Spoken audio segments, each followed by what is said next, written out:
Thank you. All right, we are here with Seth, the Silverback Petruzelli.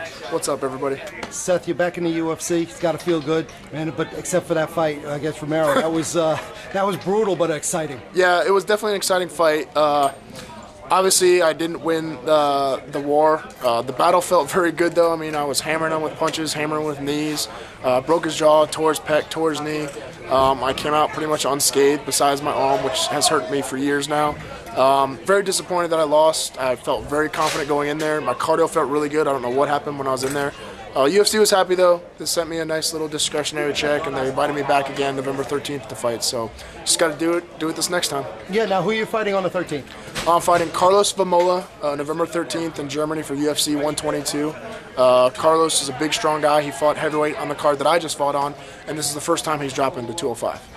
Yeah, now he was a big heavyweight, so that's a pretty big change for this guy. Yeah, it's definitely a big cut, but when I first started fighting, I was like 240, 245, so, you know, I was a medium-sized heavyweight too and dropped to 205, so I don't think the cut's going to be too hard for him. He's an athlete. He knows how to cut weight, so let's hope that it messes with his head, messes with his body, and he's weaker and comes in really slow, but I don't think that it will. All right, and let's just make sure we get that do. Let's see it aside. It's a nice mohawk do, and the pink is still there in the back. Oh, nice. You can see it. Lovely. So I'm probably going to sport this until the fight. I got a little problem now with a little receding going on here. I just turned 30, so it started to fall out. So I got the shave look, so now you can't see the receding hairline. It's a little trick I got. All right, and you're not going to be quite as hairy as a real Silverback then? No, definitely not hairy. So like I wax everything completely. Everything completely. Everything. Like a Brazilian wax. Brazilian wax, exactly. It's an Italian wax. All right, and the Silverback. Yes. We hear some colorful stories of how exactly you came up with that nickname. The nickname? Yeah, it wasn't me that came up with the nickname, first of all. It was my friends.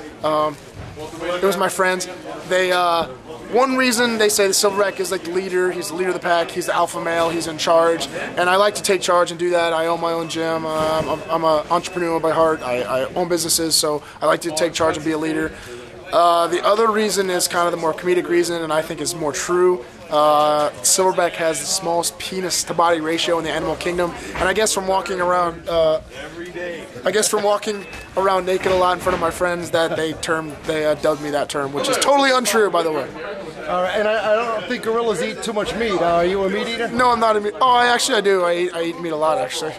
Like steak, chicken, that sort of meat, if that's what you're referring to. Now, you mentioned the Jungle, which is your gym out in Florida. In Orlando, correct. In Orlando. How is that doing? It's going awesome, man. It's 7,000 square feet. We have men, women, children. It's going great. We have over 200 students signed up so far. 25 fighters fighting out of the gym. It's going great. We have a great extreme conditioning class that we do there that's really cardio-orientated. MMA, Brazilian Jiu-Jitsu, wrestling, a little bit of everything. It's going phenomenal. You can check us out online at jungleorlando.com. All right. Now, I'm the guy who gave Kimbo his bread, but you're the guy who took it away in 14 seconds. Yes. You know, when Kimbo was in the UFC, you get picked up again by the UFC. It seemed like it was a perfect rematch. Yeah. Why didn't that happen? I don't know. I get asked that question a lot, and I honestly don't know the reason for it. There's two things I could think of. Either one, they signed me, they got rid of him, or they got rid of him, then they signed me, so that way the rematch wouldn't happen outside of the UFC, and that was their tactic. But if that was the case, why didn't they just keep him and have me on there for a rematch? Because it definitely would, bring in pay-per-view buys and make some money for sure. Absolutely. And I 100% would take the fight hands down, no matter what. And I hear that he's boxing now, and I've told the last 2 interviews I've done that I would box him. If UFC would let me, I would go in the boxing ring and box him, if that's what he wants to do. Now, in that fight with Kimbo, that jab kind of knocked him down and ended it. Yes. You were backing up, though. How did it feel? Because that was a late replacement. Everyone says it was a jab. It was a jab to people because I had my right. I switched stances. I'm an orthodox fighter, but I was southpaw when he was rushing in. So I hit him with my strong hand. It was my right hand. I hit him. It was just a right hook. But my right foot was out front. So it looked like a jab. It was a jab, but it was with my strong hand. Hit him on the right spot, right on the tip of the chin, and he wasn't knocked out. He just got stunned, which dropped him to his knees, and I just capitalized after that, just relentless on him. And he wasn't supposed to be your opponent that night. No. Were you nervous in there because of his reputation or anything? No, honestly, I was more nervous for my fight that I was supposed to have, other than, until I learned I was fighting Kimbo. With Kimbo, I had nothing to lose. It was a win-win situation. I was stepping up. They were happy I stepped up, and if I won, it would, bring me tons of money and publicity. Well, you know what? You might find him in the ring instead of the cage one time. Exactly. All right. Seth, the Silverback Petruzelli, Great talking to you, Nice and we'll talking see to you you. back in November in the UFC. November 13th UFC. Follow me on twitter.com/silverbackseth.